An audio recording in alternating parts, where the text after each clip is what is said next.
അങ്ങനെ നമ്മുടെ ഹീറോ ആ റൂമിനരികിൽ ചെന്ന് നിന്നു. അങ്ങനെ അവൻ ആ റൂം തുറക്കാൻ നോക്കുകയാണ്. അപ്പോഴതാ പെട്ടെന്ന് അവൻ്റെ തോളിൽ ഒരു കൈകൾ. അവൻ ഞെട്ടി തിരിഞ്ഞു നോക്കിയതും അത് അവൻ്റെ ചേട്ടൻ തന്നെ ആയിരുന്നു. 뭐해 여기서?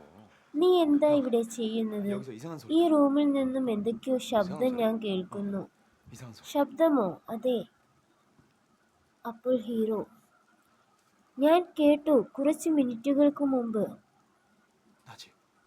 아무 소리도 അപ്പോൾ 안 들려. ചേട്ടൻ പറയുകയാണ്, നിനക്ക് പഠിക്കാൻ വയ്യ അല്ലേ? അല്ല, അതുകൊണ്ടല്ല. ഞാൻ കുറച്ചു മുമ്പ് എന്തൊക്കെയോ ശബ്ദങ്ങൾ കേട്ടു. 형 진짜 났어. 아까 진짜로 അപ്പോൾ 났어. ചേട്ടൻ, 이게 진짜 ശരി, 좋은 거야, നിനക്ക് 시청자. കുറച്ച് 에이. ശുദ്ധവായു 아니, 그게 아니라 ആവശ്യമാണ്. 진짜 아까 저 이상한 소리가 났다니까. അങ്ങനെ 알았어, ചേട്ടനും 알았어. അനിയനും 이상한 കൂടി 소리가 പുറത്തേക്ക് 나면은 പോവുകയാണ്.